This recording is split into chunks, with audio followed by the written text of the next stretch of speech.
At the start of every arc, readers want to know if the Straw Hats are going to get fights. And now that we have the Gods Knights as villains, we have that very same question at the start of Elbaf. But if you're hoping for a big fight for your favorite Straw Hat, hold up a moment, as what many readers don't realize is that there is a set, constant pattern for which arcs have fights for certain Straw Hats and which arcs don't. In all of One Piece history, out of 30 story arcs, there are actually only 8 where multiple Straw Hats besides Luffy get fights. Arlong Park, Alabasta, Skypiea, Enies Lobby, Thriller Bark, Fishman Island, Dressrosa, and Wano. And this is because there is a very specific type of storyline where Oda writes Straw Hats besides Luffy getting fights. What it comes down to is whether or not an arc comes at the end of a saga or partway through a saga. To understand what I mean, first we have to break down what the pattern is, and then examine whether or not Elbaf is set to break it. But before we get into it, make sure to subscribe. But first, Manscaped is offering my viewers an amazing deal for 20% off any Manscaped product. And if you are looking for a more affordable version of Manscaped's top-of-the-line razors, Manscaped now has the Chairman Plus. Manscaped is the sponsor for this video, and it has by far the best men's grooming tools on the market. And the Chairman Plus has all of Manscaped's signature features. It has 2 interchangeable blade heads for a smooth shave that glides easily and feels very gentle. For me, I'm able to shave very easily with this without feeling any sort of irritation. The Chairman Plus also has Flex Adjust technology that allows you to position the razor perfectly to get exactly the lines that you want. And just in general, if you've been wanting to try out Manscaped's famous razors, but they seem just a little too expensive for you, then the Chairman Plus is the perfect option to get that high quality at a lower price point. And on top of that, you get 20% off using my promo code MORGE, and you get a 30-day money-back guarantee, so there is no risk to trying it out at all. So just use promo code MORGE to get 20% off your entire offer plus free shipping. That's 20% off plus free international shipping with promo code MORGE at manscaped.com. So that aside, one of the things readers love about One Piece are those beautiful classic arc finales where the Straw Hats face off against a large roster of villains, where we get a sort of domino effect of first the weaker end Straw Hats winning their matchups, and then Sanji and Zoro winning their fights, and then finally Luffy defeating the big bad. But these storylines actually don't come around too often and have been particularly rare in the second half of the story post-time skip. And the reason for that is simple. It comes down to the difference between build-up arcs and climax arcs. So to understand what I mean, we need to take a step back and look at One Piece's story structure. One Piece is split up into sagas of varying lengths, and those sagas are composed of individual story arcs. These story arcs are essentially stringing together to build the larger storyline of the saga, with build-up story arcs leading up to the climax story arc that concludes the overall plot of the saga. I've highlighted the climax arc of each saga: Arlong Park, Alabasta, Skypiea, Enies Lobby, Thriller Bark, Fishman Island, Dressrosa, and Wano. I'm not including Marineford as that was a saga specifically about defeats, and for visual clarity, I'm removing post-climax arcs like post-Enies Lobby as well.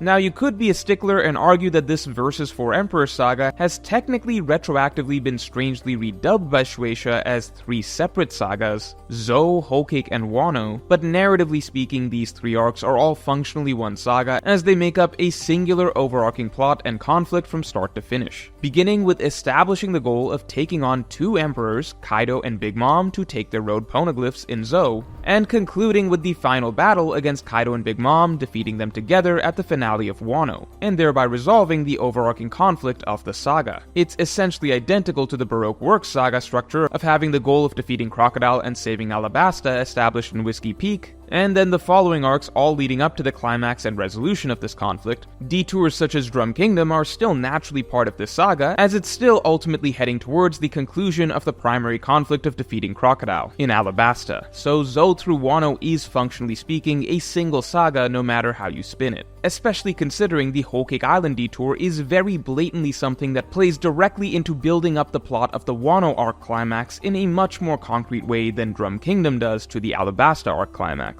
So looking at all these sagas, what is the defining pattern in terms of fights? To begin with, let's define the fights that we're talking about as clear, extended, focused battles for a character from start to finish, where the Straw Hat clearly wins in the end and defeats their opponent. So while in countless arcs, various Straw Hats get brief skirmishes, that is not the same as them getting an extended, dedicated fight. Quick victories that are just a few panels don't really count either, as the Straw Hats get those all the time. I think generally readers all understand that when we're talking about a a true dedicated fight for Nami, for example, we are not talking about things like Nami fending off Brûlé briefly. We are referring to actual fights like Nami versus Miss Doublefinger or Nami versus Khalifa. So with this sort of definition, looking at the entirety of One Piece, the primary pattern is that first of all, Luffy will almost always get a fight no matter what arc. Right here, I'm indicating every single arc that Luffy gets an actual fight. Now after Luffy, the Straw Hat who gets fights most frequently is Zoro. It's not as frequent as Luffy, but Oda will still give Zoro some sort of a dedicated fight with a clear victory in a lot of arcs. This makes sense as it's a necessity for Zoro's character storyline in a way that isn't the case for the rest of the crew.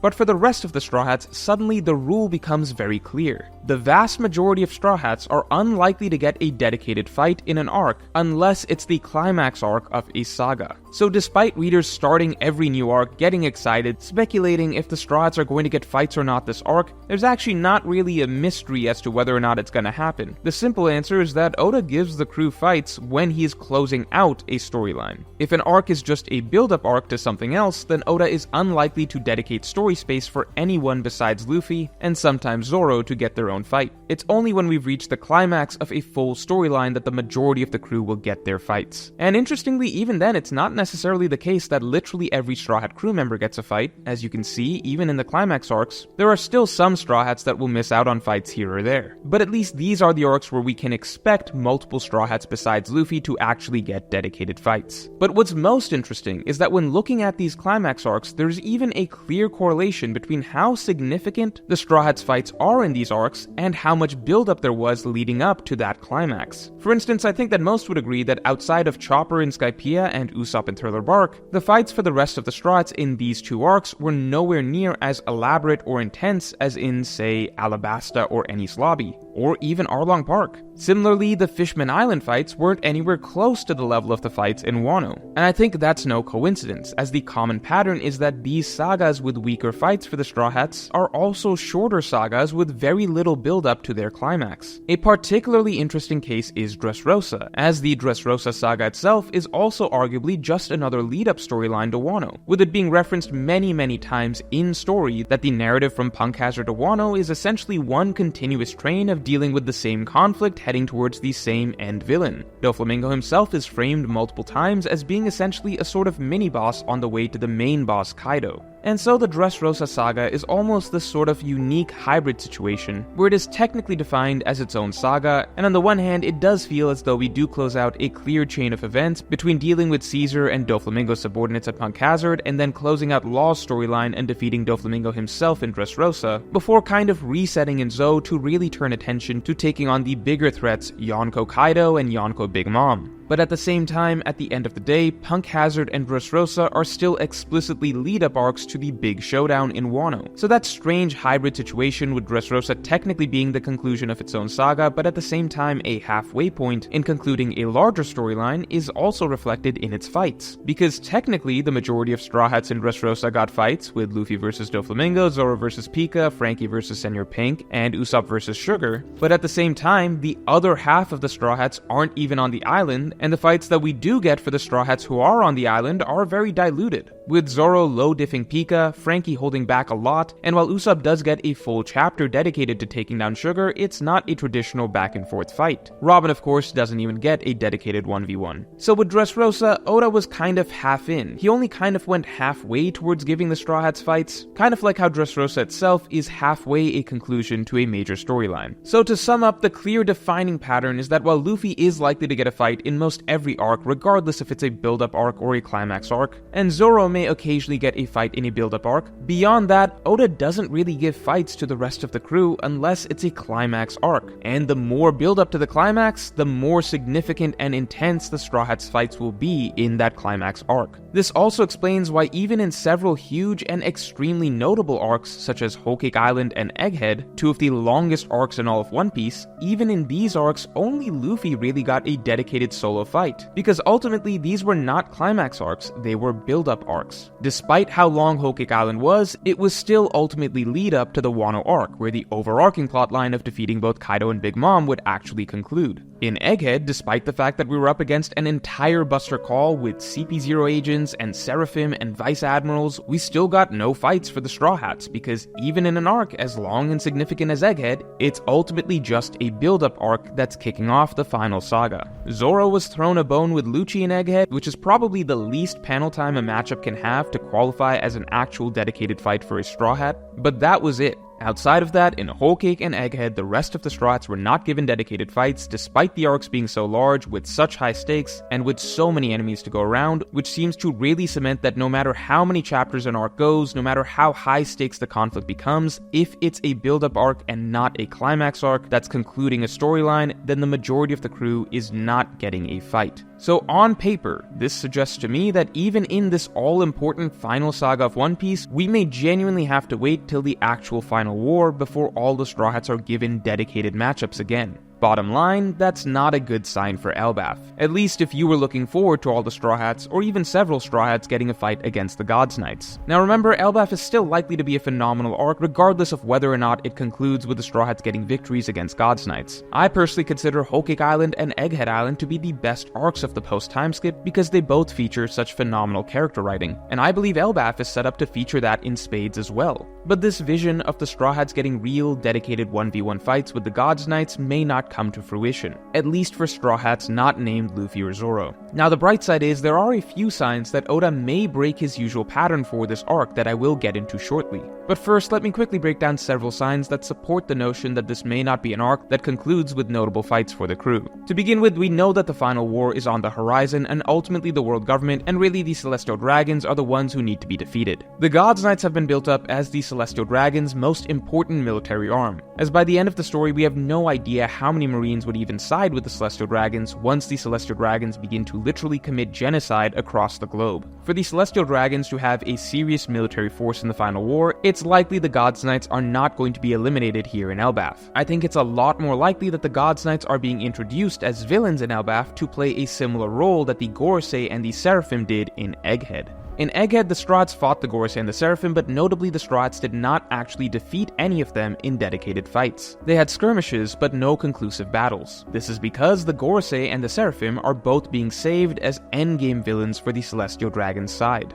So the reason that Oda wrote them into Egghead was to establish them as combat threats by showcasing them against the Straw Hats. It was a showcase of the upcoming villains' abilities, but not actually a scenario for the Straw Hats to all get wins against them. It's very likely that the same is in store for the Gods Knights in Elbaf. The Gorosei and the Seraphim got their turn for a showcase in Egghead, now it's the Gods Knights' turn to get their showcase ahead of the final war. And so while it's likely that we will get plenty of action between the Gods Knights and the Straw Hats, ultimately I don't think it will progress beyond skirmishes into extended 1v1s where several Straw Hats are getting to take down several Gods Knights. This is further supported by the fact that the Revolutionaries have been built up as opponents for the Gods Knights, so it's unlikely that the Straw Hats get to take the Gods Knights down instead. However, on the flip side, there is some hope that Oda may be about to break his pattern in Elbaf to some degree and give us some unexpected full fights. But first, it's the month of love, and we have the most romantic islands in One Piece available for you this February. This month, you can visit the Island of Women, or maybe Kamabaka Kingdom is more your speed, or the Nation of Romance Dressrosa, or the Island of Gorgeous Sakura Petals Drum Kingdom. Each poster is printed on matte paper, hand-cut by the artist himself, and you can get all four together for 50% off each poster. You can also still get the premium package if you want to appear on my streams, and in that case, you can also choose any poster from 2024 as well. So if you want Dressrosa, Amazon Lily, Drum Kingdom, and Kamabaka Kingdom for your walls, just hit the link in the description below. All posters from 2024 will also be available in the complete original set bundle. So that aside, at the end of the day, while Oda does stick to his patterns a lot, there are no immutable rules to how he writes. He can always mix things up, especially this late in the story in literally the final saga. Maybe here he's more ready to write multiple Straw Hats besides Luffy getting fights, despite it not yet being the conclusion of the saga. One thing to consider is that certain Straw Hats absolutely have to get stronger soon. For instance, Zoro needs to defeat Mihawk, the world's strongest swordsman, who is undeniably at least a Yonko level opponent. That level seems a long way away considering Zoro's recent struggles with Lucci. Zoro needs some fights before Mihawk, and considering Zoro is the only Straw Hat to frequently get fights even in build-up arcs, I would not be surprised if Zoro at least gets a 1v1 this arc. But even beyond Zoro, we also know that Elbaf is meant to be an extremely important arc for Usopp, with Oda having built up Elbaf's significance for Usopp literally from the first time we heard of Elbaf. And considering Usopp barely got any action even in Wano, this would be the perfect arc for Usopp to finally get a truly notable, extended,